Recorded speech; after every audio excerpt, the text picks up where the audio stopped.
You don't build wealth from a laptop in pajamas. That's what my mother-in-law said. In a room full of relatives. While looking directly at me. The restaurant lights were warm. Crystal glasses clinked. Waiters moved quietly between tables. It was supposed to be her birthday celebration. Instead, it became my public execution. Laughter rippled across the table. Not loud. Not cruel. Just enough. I felt my husband shift beside me. He didn't laugh. But he didn't speak either. And that silence? That was louder than anything she said. She raised her glass again. To real careers. And real contributions to this family. Everyone cheered. And in that moment, I realized something painful. They didn't see me as family. They saw me as a temporary guest. An accessory. A girl who got lucky marrying into money. What none of them knew was that half the reason they were celebrating that night was sitting quietly at the end of the table. Me. And I had the receipts. When I married into this family, I knew I was different. They were polished. Wealthy. Traditional. Their conversations revolved around property portfolios and investment returns. I talked about design strategy and online growth metrics. To them, I worked from home. To me, I ran a six-figure branding business. But they never asked real questions. Instead, I got comments like, "That's adorable. Must be nice having flexible time. Is it profitable or more of a passion thing?" I smiled through all of it. Because I didn't need validation. I needed momentum.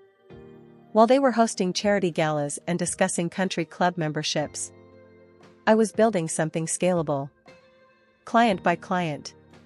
Campaign by campaign. Quietly. What they didn't know. 6 months earlier, their biggest real estate project was failing. And the only reason it wasn't now was me. It started with a small favor. My father-in-law pulled us aside one evening. "We're struggling with branding on the new development," he admitted. "Investors aren't responding." Daniel looked at me. "She's actually very good at this." My father-in-law hesitated. Then nodded slowly. "Fine. But let's keep it professional." Professional. I swallowed the irony. There was no contract. No formal agreement. Just trust. Family trust. I reworked everything. New visual identity. New target positioning.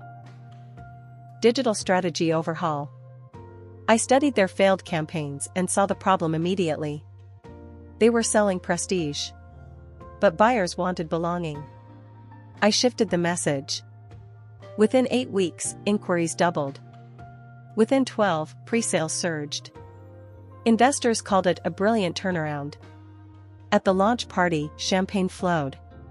Speeches were made. They thanked the internal marketing team. My name wasn't mentioned once. I stood in the back. Clapping. And that was the moment I started saving every email. Every draft. Every timestamp. Because something inside me whispered, "One day, this will matter." Back to the birthday dinner. After the laptop joke, my sister-in-law leaned in. "Well, at least you don't have to stress about serious responsibilities." More laughter. I looked at my husband. He stared at his plate. That hurt more than their words. Because humiliation from outsiders is one thing. But silence from your partner? That rewrites your place in the room. And then my mother-in-law added the final blow. "We invest in people who bring stability to the family." Translation? Not you. What she didn't know. That morning, I had received an email from one of their major investors. Performance was slipping. Online engagement had stalled. And they were asking for the original strategist. Me. I didn't say a word at dinner. Because sometimes the most powerful response is timing. The next afternoon, my father-in-law called. We need you to tweak the campaign. Urgently. No apology. No acknowledgement. Just expectation. And that's when something shifted inside me. Not anger. Clarity. For years, I confused being patient with being passive. I replied calmly. I'm happy to continue under a formal consulting agreement. Silence. Then, what do you mean? I attached a proposal. Full industry rates. Intellectual property protection. Public credit clause. No family discount. No invisible labor. Just business. Within an hour, my mother-in-law called. You're sending invoices to family now? I answered gently.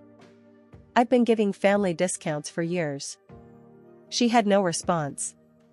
Because deep down, they knew. They hesitated signing. They thought they could manage without me. They couldn't. 2 weeks passed. Investor calls grew tense. Sales dipped. Their in-house team couldn't replicate my strategy. Because they didn't understand it. Branding isn't just colors and slogans. It's psychology. And psychology doesn't transfer through ego. At the next investor review meeting, something unexpected happened. An investor asked directly. Who built the original campaign that drove the growth spike? Silence. My father-in-law cleared his throat. Well, it was a collaborative effort. That wasn't good enough. The investor pressed. Because we'd like to retain that strategist. That was the moment. The illusion cracked. Not because I attacked. Not because I exposed. But because truth surfaced on its own. And truth doesn't beg for attention. It demands it. They invited me to a private discussion. No birthday jokes this time. No superiority. Just tension. My father-in-law looked tired. We underestimated your role. Underestimated. Such a soft word for years of dismissal. My mother-in-law avoided eye contact. Daniel finally spoke firmly. She carried the project. And you treated her like a hobby. Silence. Heavy. Then came the apology. Not dramatic. Not perfect. But real. They signed the contract. Every clause. And at the next investor presentation? My name was on the screen. Publicly credited. But here's what surprised me. The recognition felt calm. Not explosive. Not triumphant. Because the real win wasn't the contract. It wasn't the money. It wasn't even the apology. It was the shift inside me. I stopped shrinking to make others comfortable. I stopped accepting subtle disrespect disguised as humor. And I stopped confusing silence with peace. At the next family dinner, the tone was different. No jokes. No digs. Just respect. Not because they suddenly changed. But because I did. Looking back, they didn't humiliate me because I was weak. They humiliated me because it made them feel secure. It's easier to dismiss what you don't understand. It's easier to belittle quiet success. It's easier to laugh than to admit you were wrong. But here's the truth I learned. When you allow people to benefit from your silence, they start believing you have no voice. The moment you attach boundaries to your value, everything changes. This wasn't revenge. It was correction. It was alignment. It was me refusing to be invisible in a room I helped build. If you've ever been underestimated by family, if someone treated your work like a joke because it didn't look traditional, remember this. You don't need louder words. You need stronger boundaries. Sometimes exposing the truth isn't dramatic. It's quiet. It's documented. It's undeniable. And when it finally surfaces, you won't need to say, "I told you so." because the room will already know. If this story hit close to home, if you've ever been underestimated and then proven right, make sure you subscribe for more powerful stories of betrayal, boundaries, and comeback. There's another story waiting for you. And trust me, it might feel even more personal.